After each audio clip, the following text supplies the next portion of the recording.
c'est dans un mois. Oui, c'est dans un petit mois que Donald Trump, président élu, mais pas encore actif, sera inauguré à Washington pour mettre en place un gouvernement qu'il est en train d'organiser et qui surprend et commence à inquiéter beaucoup de monde.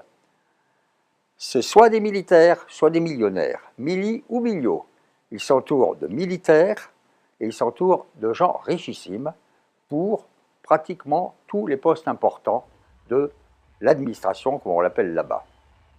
Alors, le dernier en date, c'est ce Rex Tillerson, qui est tout simplement le PDG d'ExxonMobil, une des plus grandes, sinon la plus grande compagnie de pétrole du monde, et qui devient secrétaire d'État, c'est-à-dire chargé des affaires étrangères.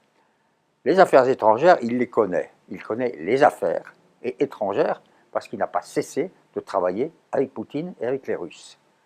Donc, il y a la connexion russe qui va sans doute se renforcer et qui inquiète les sénateurs, même républicains, comme John McCain, qui continue de dire « Poutine est un boucher, un assassin, on ne va quand même pas lui serrer la main toute la journée ».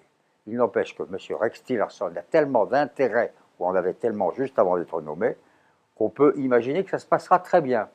Donc c'est aussi la Russie qui inquiète ceux qui ne croient pas encore en Trump ou qui ne veulent pas l'accepter. Ils ont tort, il a été élu, c'est comme ça. Eh bien, la Russie est accusée par la CIA, c'est-à-dire la centrale d'investigation, l'agence de renseignement américaine, la célèbre CIA, qui a fait autant de conneries que de choses intelligentes, ou parfois beaucoup plus de conneries, mais c'est comme ça.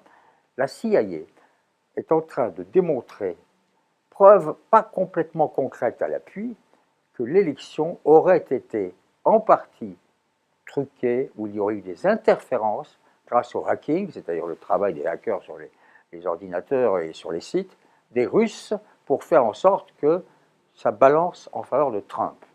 Ce sont des preuves difficiles à apporter, mais qui augmentent la sensation de doute sur cette élection, dont un éditorialiste dit « Le jour de l'élection n'a pas été normal, ce qui se passe encore aujourd'hui n'est pas normal. » En effet, Trump est là et il fait ce qu'il avait dit qu'il ferait.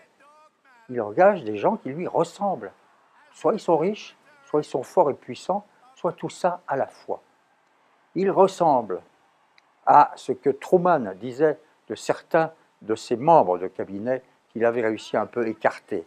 Il disait, puisqu'ils étaient des militaires, ce sont des marteaux qui croient que tout se résout en tapant sur un clou. Le monde n'est pas un clou. En tout cas, c'est une telle série de clous que les marteaux ou marteaux-piqueurs de Trump vont peut-être aller vers des bêtises, mais on ne sait pas. C'est ça qui est intéressant et qui va toujours nous occuper. On ne sait pas. Cet homme est là, au sommet de sa Trump Tower à New York, dans un décor doré. Il reçoit la terre entière et il correspond à la fameuse phrase que Mirabeau disait à propos de Robespierre. Il ira loin, il croit à tout ce qu'il dit.